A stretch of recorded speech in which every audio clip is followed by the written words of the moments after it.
Woman much missed, how you call to me, saying that now you are not as you were, when you had changed from the one who was all to me, but as at first, when our day was fair. Can it be you that I hear? Let me view you then, standing as when I drew near to the town where you would wait for me. Yes, as I knew you then, even to the original air-blue gown. Or is it only the breeze, in its listlessness, travelling across the wet mead to me here, you being ever dissolved to wan wistlessness, heard no more again, far or near?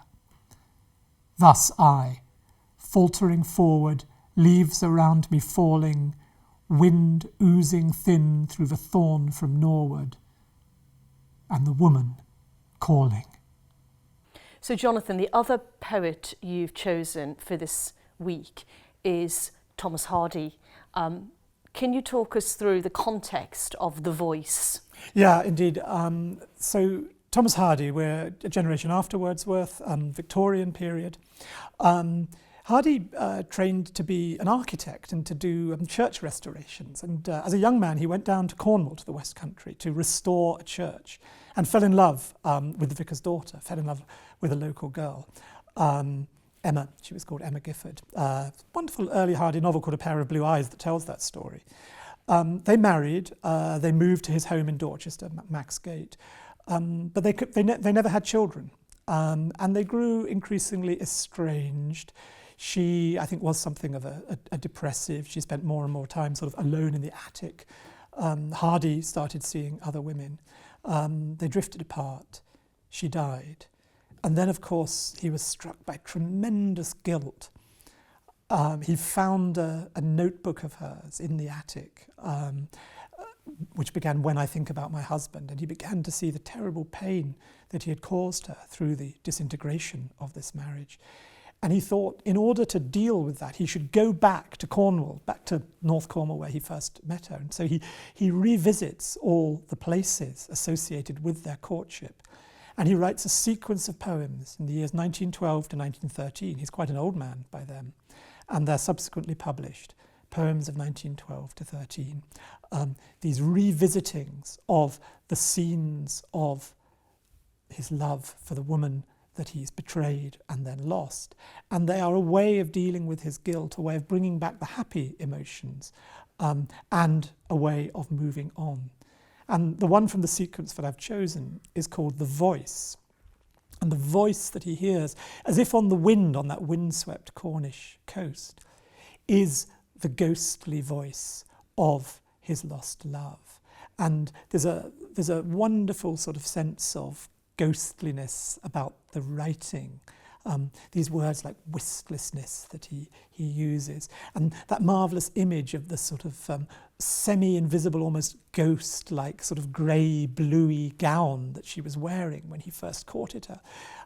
The memory is there, but there's a sense in which she's become a disembodied voice. Personally, I don't believe in ghosts, but there's a sense in which those we have loved and lost do come back to us, and they haunt us in our dreams, in our daydreams. And this, to me, is a poem that wonderfully captures her. And then at the end, there's a stylistic change. He, having had this rather lyrical evocation of the lost wife, he then sort of deliberately stumbles in the writing. "Thus I," he said, stumbling forward, and he realises there's nothing there but the wind and the empty landscape. It's a desperately sad It's a very poem. sad poem. A woman much missed, you call to me. I mean, it's a beautiful, evocative. You know she is never coming back. And you know, I mean, there is a sense in which, you know, we do need to ask ourselves whether reading a poem like this might actually make you feel worse rather than better when you're going through the experience of grief or bereavement. But I think I'm always a bit of a believer that emotion is always better out than in.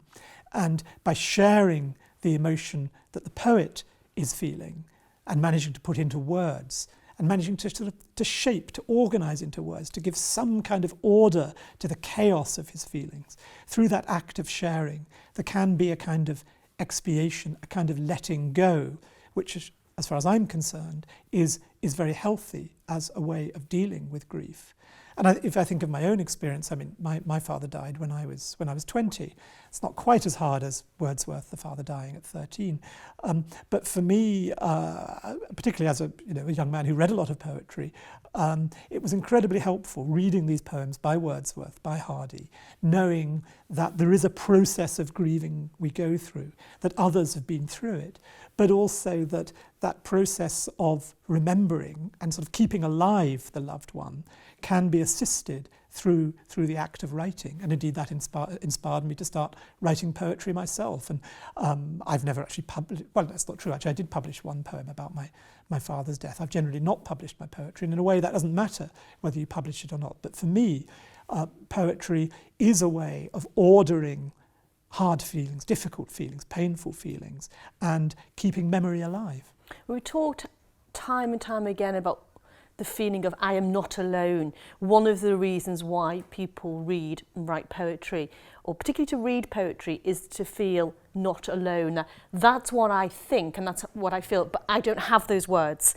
And the great poets like Wordsworth and Hardy are able to frame those feelings, emotions in a way that makes sense, but also the sense that through the ages people have felt like this and will carry on feeling like it can offer comfort. Would you agree? Absolutely. One of my favourite phrases ever used about poetry is something John Keats says, where he says a great poem should strike us as a wording of our own highest thoughts and almost a remembrance.